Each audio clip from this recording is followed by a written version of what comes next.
बिहार में भी वही हाल है। इंडिया गठबंधन में तमाम गांठें नजर आती है। ऐसे में लोकसभा चुनाव की डगर कांग्रेस और उसके सहयोगी दलों के लिए थोड़ी मुश्किल जरूर नजर आती है।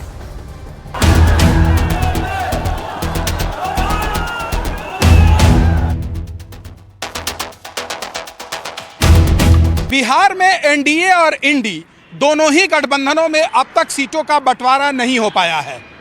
बिहार की 40 लोकसभा सीटों में से 30 आरजेडी खुद लड़ना चाहती है, जबकि बाकी बचे 10 सीट वो कांग्रेस और लेफ्ट को देना चाहती है, जो कांग्रेस को मंजूर नहीं है। लोकसभा चुनाव से पहले बिहार सीट शेयरिंग को लेकर चर्चा में है। एनडीए हो या फिर विपक्षी इंडिया, दोनों ही गठबंधनों में सीट शेयरिंग का ऐलान अभी नहीं हुआ है। एनडीए में सीट शेयरिंग को लेकर हाजीपुर सीट पर मामला फंस गया है। दूसरी तरफ इंडिया गठबंधन में नीतीश कुमार के जाने के बाद अब लालू यादव के नेतृत्व वाली राष्ट्रीय जनता दल फ्रंट फुट पर आ गई है।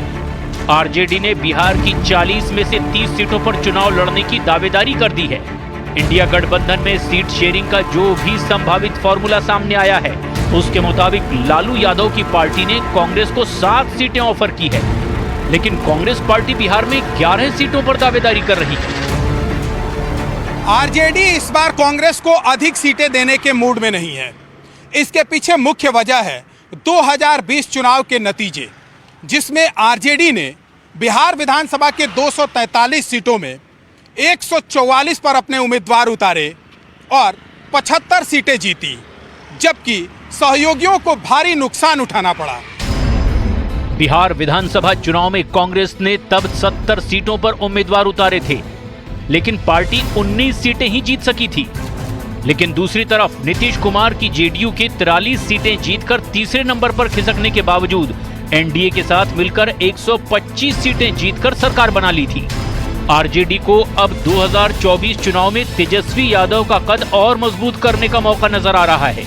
आरजेडी किसी भी हाल में कांग्रेस को 9 से ज्यादा सीटें देने और खुद 25 से कम सीटों पर लड़ने के मूड में बिल्कुल नजर नहीं आ रही। चुनाव आयोग के द्वारा चुनाव का तिथि घोषित किया गया और उसका जो निर्देश दिया गया है, निश्चित तौर पर ये लोकतंत्र के सबसे बड़े महापर्व का हम स्वागत भी करते हैं और पूरी तरह से लोकतंत्र को मजबूत करने के लिए सभी को संयम के साथ निर्देश का पालन करना, और भारतीय जनता पार्टी तो हमेशा संवैधानिक संस्था का सम्मान करती है।